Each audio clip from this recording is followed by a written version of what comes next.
Buenos días, mi nombre es Wilton Snyder Vargas Castro, estudio en el CEA Chipaque y el día de hoy voy a exponer sobre el diseño de base de datos.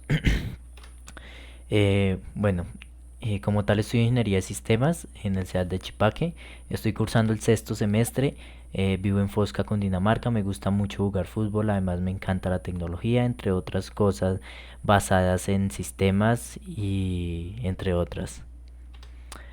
Eh, la evolución histórica de la base de datos empieza en los años 50 con las cintas magnéticas, con el fin de poder guardar información, ya sea las empresas poder guardar información, empiezan con las cintas magnéticas.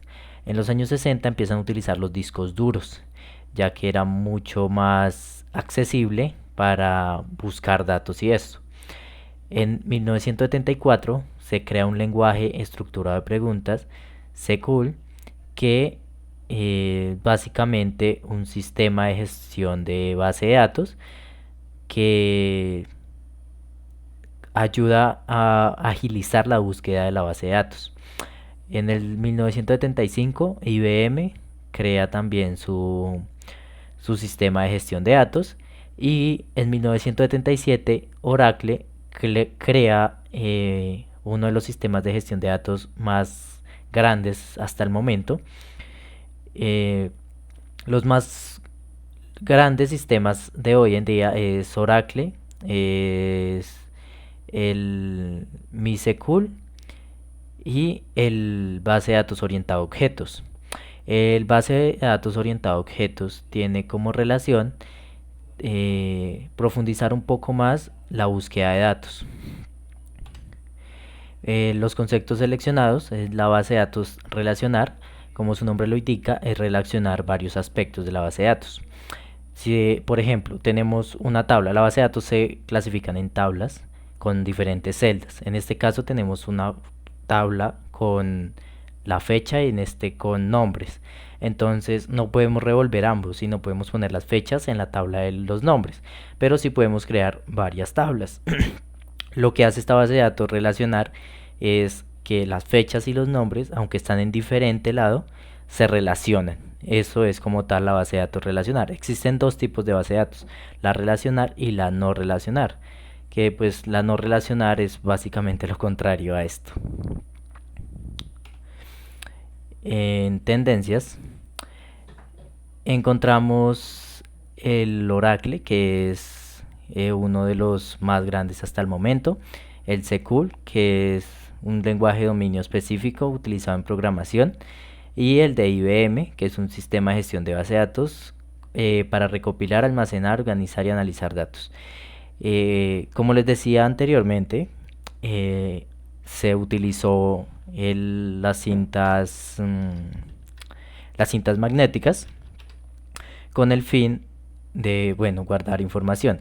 Pero sucede que estas cintas magnéticas no eran tan veloces y además tenía uno que buscar, digamos, está uno en un pasillo y tiene uno que ir hasta la última puerta. Entonces le toca a uno caminar, pasar por todas las puertas hasta llegar a la última. Eso era lo que pasaba con las cintas. No podíamos escoger un dato específico de toda la cinta, sino que teníamos que virar toda la cinta y hasta llegar al lado donde íbamos. Esto hacía muy lento el proceso. Es ahí donde se elige la creación de varios sistemas de gestión, como son los que estoy presentando en la pantalla. Un ejemplo de utilización de base de datos es, bueno, en el registro de transacciones son los archivos personales. Esto por empresas, pero existe en la base de datos también personal de uno. Pues aunque esa base personal es básicamente para las empresas, pero digamos tenemos la nube, que es también una base de datos muy personal. Sin embargo, estos datos se guardan en una base de datos mucho más grande, ya sea de lo que estemos utilizando. Por ejemplo, Facebook utilizaba, digamos, Oracle, pero se ve en la necesidad al tener tantos millones y millones de datos y agilizar ese proceso, se ve en la obligación de crear su propia base de datos, su sistema de gestión de datos.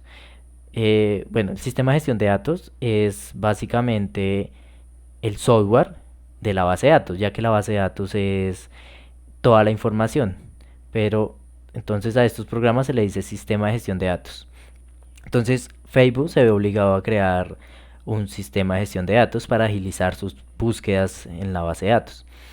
Lo mismo hace Amazon y todo esto. Facebook crea Cassandra, que es un gran sistema de gestión, y así muchas empresas crean sus propios sistemas de gestión para agilizar los procesos. Bueno, aquí lo que les decía, digamos en los archivos personales, podemos observar que todo está cuadrado por tablas y asimismo todo se relaciona. Bueno, en conclusiones, la importancia de las bases de datos en el futuro tecnológico y la sistematización de las empresas es muy importante, la verdad. Esto porque se puede guardar muchísima información, eh, digamos que nosotros sin gastar mucho, y las empresas como tal viven de esto, entonces creo que todos felices. La facilidad de almacenamiento, como les decía, la creación de nuevos sistemas de gestión ayudan a la velocidad de búsqueda de datos en la base de datos. Últimamente se han creado muchos nuevos sistemas de gestión, ¿sí? Esto pues ayuda muchísimo a, digamos que descongestionar las bases de datos de los demás y también agilizar muchísimos más procesos. Bueno, eso ha sido todo. Muchísimas gracias.